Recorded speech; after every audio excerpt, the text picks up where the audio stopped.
All right, so when you're out in the yard and you're petting the dog and you happen to walk by the side of your house and you notice that there's water leaking down the outside of the foundation, but from behind the siding and only in one spot. If you notice, it's dry all over there, but it's wet right there, and it's near the hose bib, and it's underneath the bathroom window. Something's up. Shouldn't be water running down the foundation. So I've already pulled the crawl space cover back and looked in there, and I can see there's water dripping from the bathroom. So let's go in the front of the house and figure out what the heck is going on. This is not good news.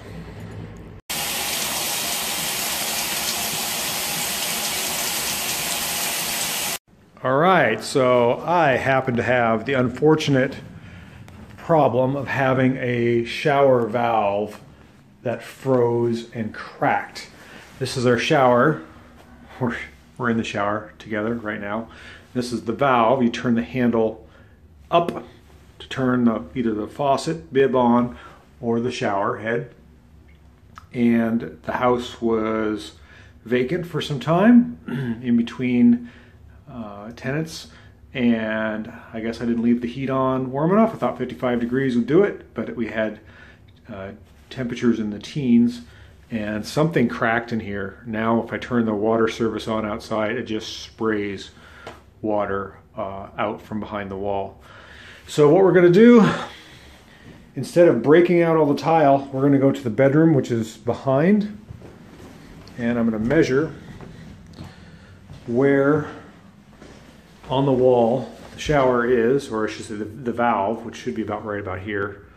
And I'm going to cut this section out, and we're going to see if we can place the valve from behind. Wish me luck. So the first thing we do is we take our trusty tape measure, figure I can get it out here, and we measure the distance from the floor, which is about the base of the tub, up to where the valve is. So it's roughly a little more than 2 feet. It's 28 inches, and it is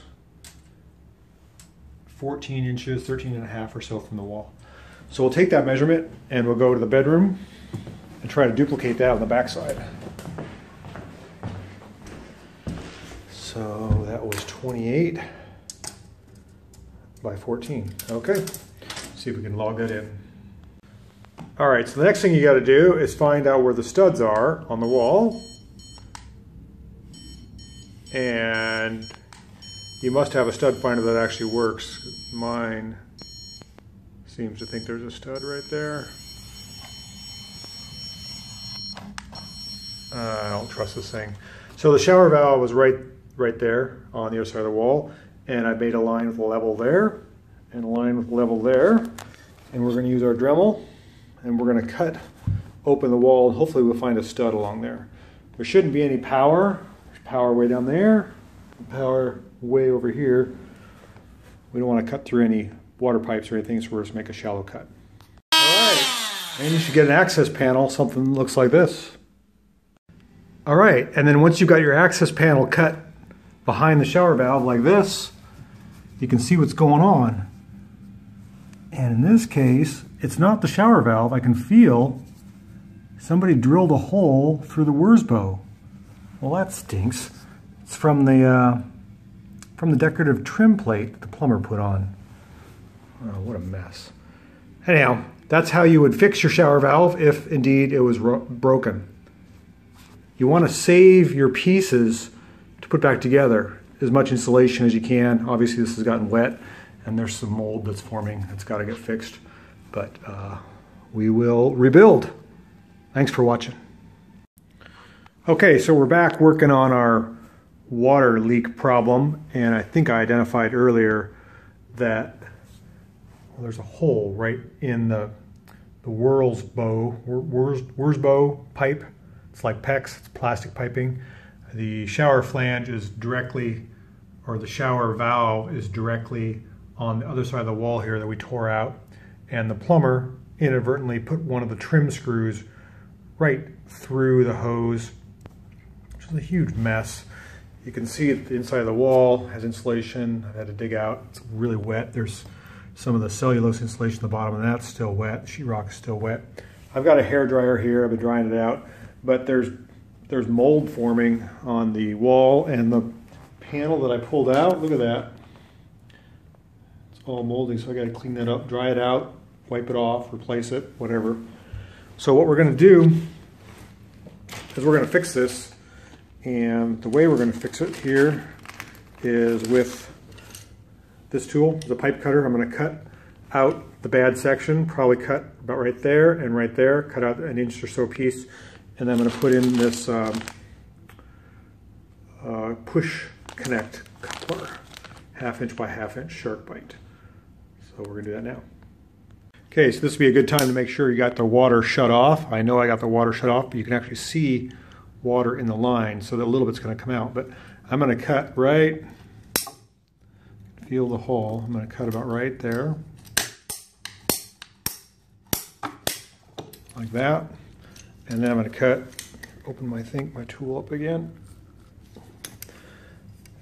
I'm going to cut right, it's got a ratcheting mechanism right about there. It's hard to do while I'm filming, but okay. See that right there? That's where the, I'm going to focus in on that. That's where the screw went through there. Dang it, what a mess. Okay, so now we need our piece of, make sure the hose is in good shape, and this has got to get pushed on there all the way. It's called a shark bite. Okay, that's on there pretty good. Same thing with this one.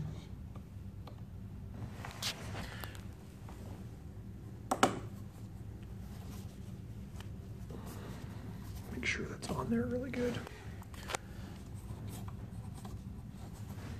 Okay, now we'll go turn the water on. All right, so we got the water back on, and I got my hair dryer blowing, trying to dry out some of the drywall and the insulation. I gotta let it probably go for a couple days, different areas. So good luck with your mess. It's a real bummer, but we got it fixed. Thanks for watching. Oh yeah, be sure to put everything back the way you found it, and better the situation.